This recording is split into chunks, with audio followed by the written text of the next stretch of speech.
In this lecture, we'll discuss about Indian geography, as already we have discussed regarding the very physical structure about world geography in the phases like lithosphere, atmosphere, hydrosphere. So also we have discussed some aspects relating to physical features of world geography. So in this lecture we will discuss about Indian geography. So the very position of India on the world map. So in particular the area of India is almost is equivalent to 32,87,263 square kilometers, and it lies entirely to the north of the equator. From south to north, it is existed as in the world map 8° 4 north latitude to 37.6 north latitude, and from west to east as 68.7 east longitude to 97 to 5 east longitude, and the very land frontier is almost 15,200 kilometers. The coastline of India is almost 6,083 kilometers. The mainland of India almost measures about 3,214 kilometers from north to south between the extreme latitudes, and about 2,933 kilometers from east to west between the extreme longitudes. And as regarding Indian Standard Time, which is calculated from that of a place nearing Allahabad in India, and the very difference between the Greenwich Mean Time and Indian Standard Time is almost 5.5 hours. So this is the very position of India that we traced on the world map, as it entirely lies north of the equator, and from south to north it lies in between 8° 4 north latitude to 37.6 north latitude, and from east to west 68.7 is longitude to 97° 25 east longitude, and the very Tropic of Cancer, which running in between halfway dividing India equally, the land frontier is almost 15,200 kilometers. The Indian coastline is 6,083 kilometers, and the mainland from north to south is 3,214 kilometers latitudes, and from east to west it is around 2,933 kilometers longitudes, and the Indian Standard Time to determine a particular place in India, and that is the city of Allahabad. As at present it is renamed as Prayagraj, is taken as the very place to determine Indian Standard Time, and it is almost 82 degree 30 east longitude on the world map. And the very difference between these two, the Greenwich Mean Time, which is the international standard time, which is taken from a particular place in London, we found the very difference between Indian Standard Time and Greenwich Mean Time is almost 5.5 hours. And now we'll discuss about the physical units of India. So in particularly, we found in 5 different physical units such as northern mountains or Himalayas, northern plains, the peninsular plateaus, the western and eastern Ghats, or the coastal plains lies on the western and eastern of India's mainland, and the very islands, that is the fifth physical unit and feature of Indian physiography, and that is regarding the Andaman and Nicobar Islands and the Lakshadweep Islands. So now we'll discuss in particularly about the Himalayas.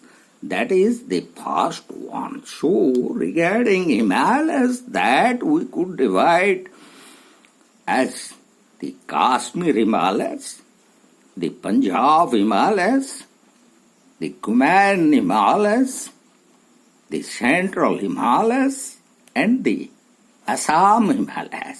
So we'll discuss in particularly about these 5 different levels of Himalayas as being divided. And regarding the Kashmir Himalayas, that is the first one where we found 2 important ranges. One is Pir Panjal range, then the second one, the Panihal ranges. So, in particularly Kashmir Himalayas, the average height is around 3,000 meters. This section has the largest share of snow and glaciers. In Pir Panjal ranges, there are 2 passes. One is Banihal Pass and the Pir Panjal Pass. These ranges are bridged by Kishan Ganga, Jhelum and Chena. The valley of Kashmir lies in this section. And now we'll go to the Punjab Himalayas.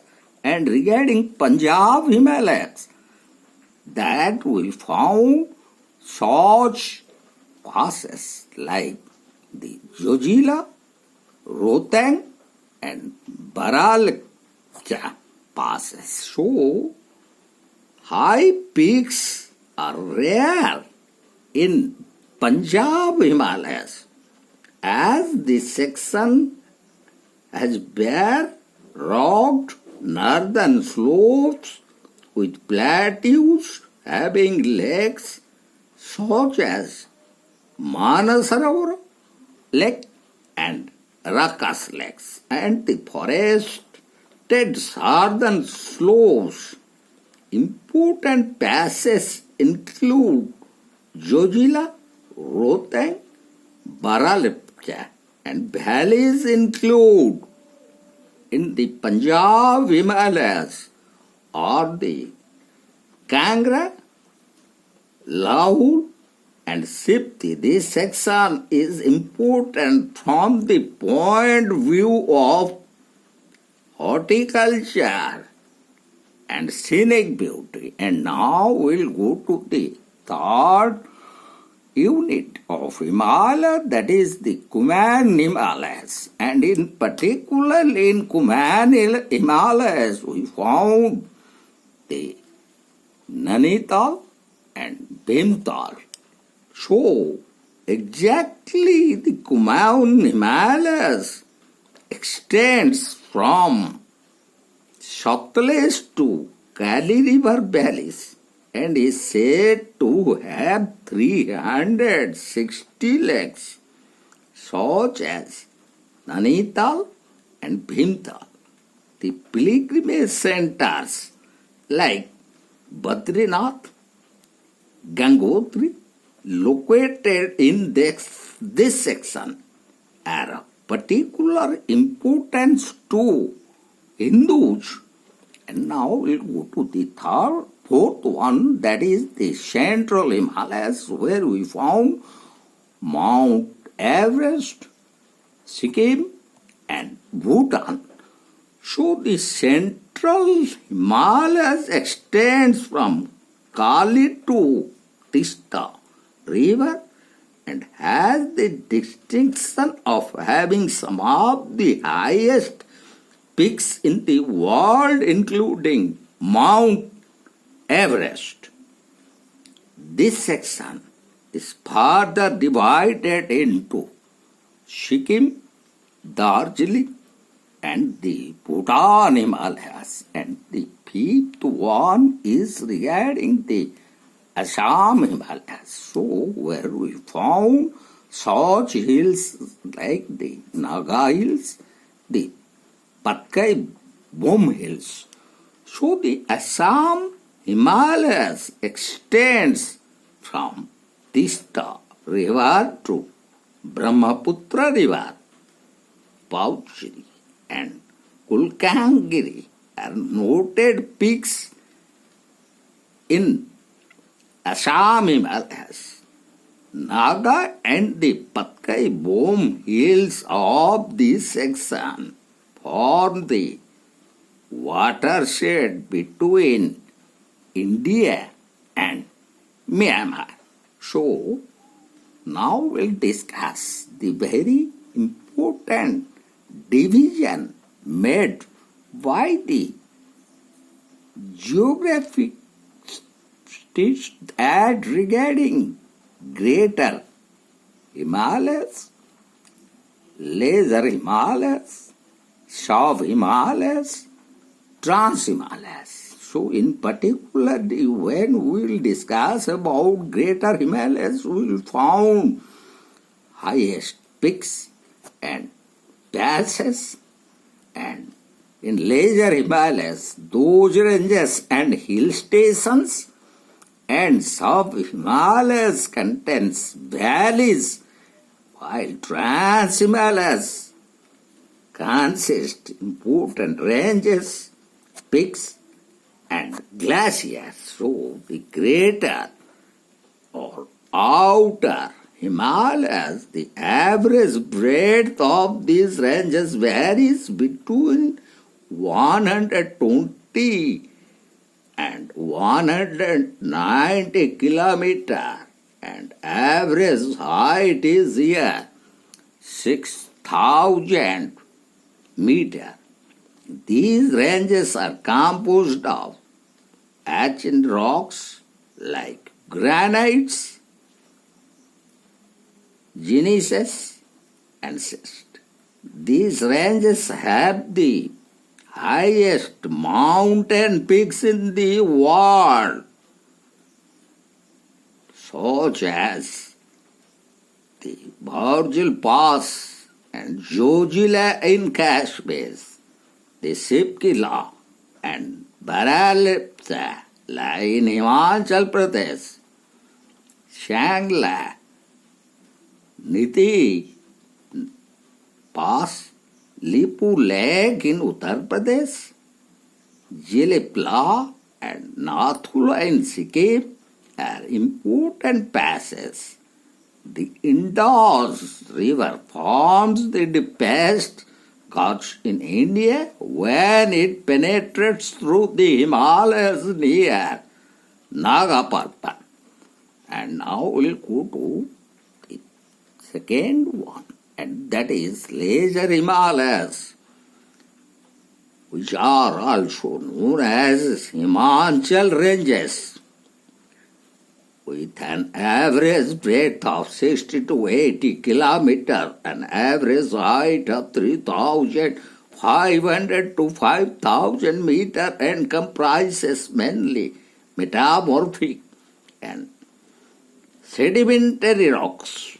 Important ranges include the Pir Panjal, Dhauladhar, Naga Tiba, Mussoorie Range, and Mahabharata Range in Nepal. Most of the hill stations lie in this section. These hill stations include Simla, Mussoorie, Nainital, Almora, Ranikhet, etc. The northern slopes are thickly forested, while the southern slopes are bare and rust. And now we'll discuss about the sub-Himalayas, which consist important valleys. The sub-Himalayas or the Siblics have an average breadth between 15 and 50 kilometers and an average height between 1,000 to 1,500 meters. These ranges are mainly made of fluvial deposits, sand, clay, gravel, slate, etc. This section is characterized by poor drainage. Some of the valleys which fall in this region include Kotli and Udhampur in Jammu region, and Dun valleys in Dehradun, Patli Dun, and Khotri Dun, and the Chomakamba Valley in Uttar Pradesh. And now we'll discuss the fourth one, that is the Trans-Himalayas, which are very important in the context of our discussion of Indian geography, as this section comprises important ranges such as Karakoram Range, Ladakh Range, Kailash Range, Indus Range, Hinduraj Range, Sholsho, Pamir, and Trans-Alai, which covers on central promontory of Pamir. So, also if we found the Naga Parbat, Mount K2 or Godwin Austen, which is the highest mountain peak of India. This section has some of the world's largest glaciers also, such as the Siachen Glacier, Spar, and Batura Glacier.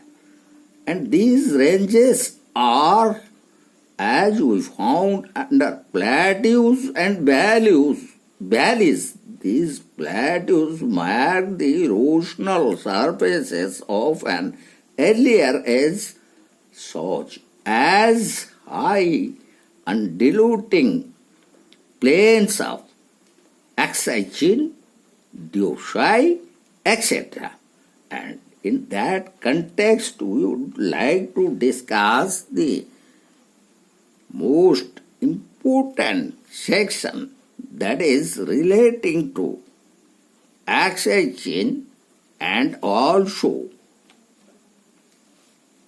the differential altitudinal arrangement of range in eastern and western sectors. The eastern Himalayas rise abruptly from the Bihar and Bengal plains, the highest peaks of like the Mt.Everest and Kanchenjunga lying quite close together. The western Himalayas, on the other hand, at an height through a graded series of low ranges, the low sub-Himalayan hills of Jammu and Kashmir, followed by the lesser Himalayas range like Pir Panjal. These are followed towards the north by greater Himalayas of North Kashmir and Jaskar. The northernmost ranges and also the highest comprises Karakoram range, Ladakh range and Kailas range. So hereby we have completed the physical unit of Indian geography and in particularly relating to the Himalayas. So in our next coming lecture, we'll discuss regarding the northern plains, the peninsular plateau, western and eastern coastal plains, and finally the Indian islands.